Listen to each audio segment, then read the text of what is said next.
हे पहा, directly proportional आणि इनव्हर्सली प्रोपोर्शनल या दोन गोष्टी तुम्ही शिकलेला आहात 8वी मध्ये. डायरेक्टली प्रोपोर्शनल मध्ये काय होतं, एक गोष्ट वाढली की दुसरी वाढते आणि ती पटीत वाढते. उदाहरणार्थ समजा एक वस्तू 2 रुपयाला आहे, तर 2 वस्तू 4 रुपयाला, 3 वस्तू 6 रुपयाला, 4 वस्तू 8 रुपयाला. या दोन्हीमध्ये बघा, ही राशी जर वाढली तरच ही राशी वाढते का इकडची राशी वाढल्यावर इकडची वाढते, इकडची वाढते. इथपर्यंत बरोबर आहे. म्हणजे यांच्यामध्ये डायरेक्टली प्रोपोर्शन आहे. यांच्यामध्ये काय आहे, डायरेक्टली प्रोपोर्शन आहे. आता मी गंमत करतो पहा. आता एक गंमत तुम्हाला दाखवतो. डायरेक्टली प्रोपोर्शन मध्ये मला हे डायरेक्टली प्रोपोर्शनलचं साइन काढून टाकायचं आहे.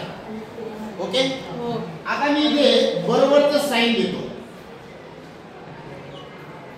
आता हे बरोबर, हे मी लिहिलेलं चुकीचं आहे का बरोबर आहे? चुकीचं आहे. बरोबर आहे, कारण हे दोन्ही सारखे नाहीये ना. मी तर मध्ये बरोबर लिहिलं. याचा अर्थ आता बघा बरं का, आता लक्ष द्या. मी काय करतो, याला 2 ने गुणलं, याला 2 ने गुणलं, याला 2 ने गुणलं, याला 2 ने गुणलं. आता काय झालं बघा, म्हणजे एका स्थिर अशा राशीने मी गुणल्यानंतर आता बे एक बे आले बरोबर.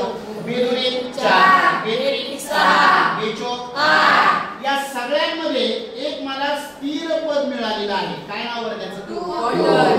अगदी तसंच ही राशी वाढल्यावर ही वाढत होती. इकडे बघा, electric current is directly proportional to the potential difference between them.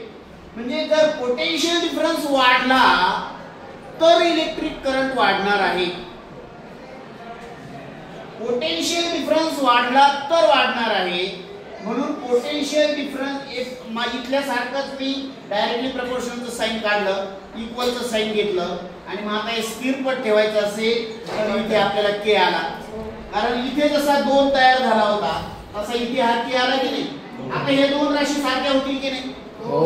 हा के म्हणजे स्थिरांक आहे. याने याला गुणलं की ते करंट इतकंच येईल बरोबर. मग ते स्थिर पद जर इकडे घेतलं तर 1/k होईल. या 1/k ला आपण R नाव देऊया आणि हा R म्हणजेच रेजिस्टन्स आहे. R is the resistance of conductor. हा रेजिस्टन्स आणि इलेक्ट्रिक करंट यांचा गुणाकार किती? तर त्या पोटेन्शियल डिफरन्स एवढा.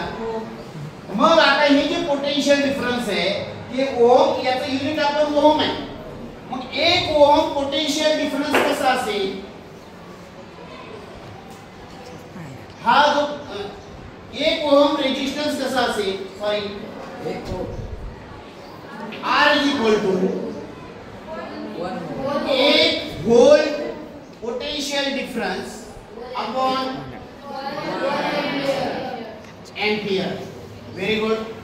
बरोबर 1 ओहम. Very good.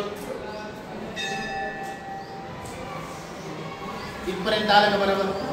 आता सांगा, त्या कंडक्टर मध्ये दोन्ही टोकाला 1 व्होल्ट पोटेन्शियल डिफरन्स असेल तर त्यामधून जर 1 एम्पियर इलेक्ट्रिक करंट वाहून गेला तर त्या वायर मध्ये 1 ओहम एवढा काय आहे, रेजिस्टन्स आहे.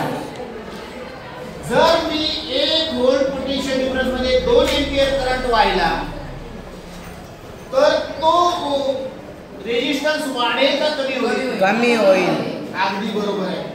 अशा रीतीने हा रेजिस्टन्स आपण कॅल्क्युलेट करू शकतो.